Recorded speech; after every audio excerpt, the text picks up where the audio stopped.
Naga Council, the Hamilton Senabati headquarters.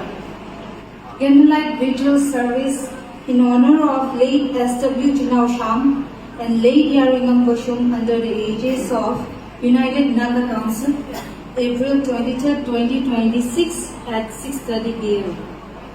Dear elders and fellow Nagas, we are gathered here this evening not in celebration but in grief. We light these candles for two sons of our swell, Mr. S.W. Chinaoshang and Mr. Yaruingam Vashum, innocent passengers, ordinary men on an ordinary journey home. On April 18, 2026, their journey was cut short between Litan and T.M. Kasom. They were waylaid. They were killed, not in battle, but in a cold-blooded ambush orchestrated by the cookie terrorists. This was not just an attack on two men. This was an attack on every Naga who travels our highways. An attack on our right to live, to move, to exist without fear in our own land. National Highway 202 is not a war zone. It is a lifeline. And when blood is spilled on it, the silence of those who must protect us becomes louder than the gunfire. And let us not speak plainly. The government of India cannot wash its hands of this. For months, armed groups have moved freely along our highways under the shadow of the suspension of operations agreement. Central forces are present, yet Nagas are killed in broad daylight on national highways. If this is not a complicity through inaction, what is it? Protection cannot be selective. Security cannot be conditional. When the center fails to disarm those who kill civilians, it becomes a party to the crime. Owing to this tragedy, the United Naga Council called for 3 days of mourning.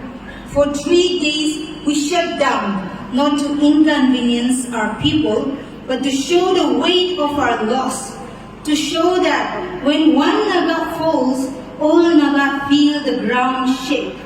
Today, we do not gather for revenge, we gather for remembrance. We gather to tell the families of Chinaoshang and Yaruingam, your sons did not die unnoticed. Their names are spoken tonight in every Naga headquarters, in Imphal, Kohima, in every range and village, in every home where a candle burns. And as we mourn, let this also be seen. Naga grief knows no state borders. From Manipur to Nagaland, from Assam to Arunachal, from Myanmar to wherever our people live. We light these candles together. Our pain is shared, and so is our resolve.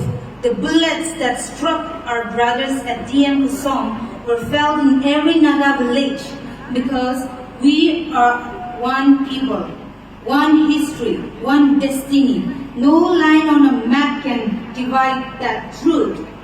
To the cookies, we say this, our suspension of dice, these 3 days is our traditional way of grief.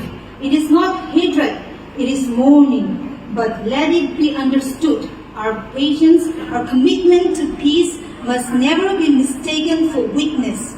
To our youth, we say, hold these flames high, but keep your hearts disciplined.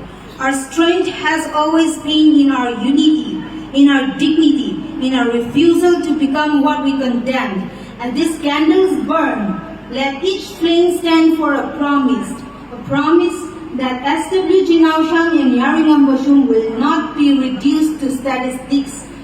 A promise that we will protect the living so no more mothers wait for sons who will never come home. A promise that peace, when it returns, will be a peace with dignity. May their soul rest in peace. May their memory bind us closer across every border. Guk Naling.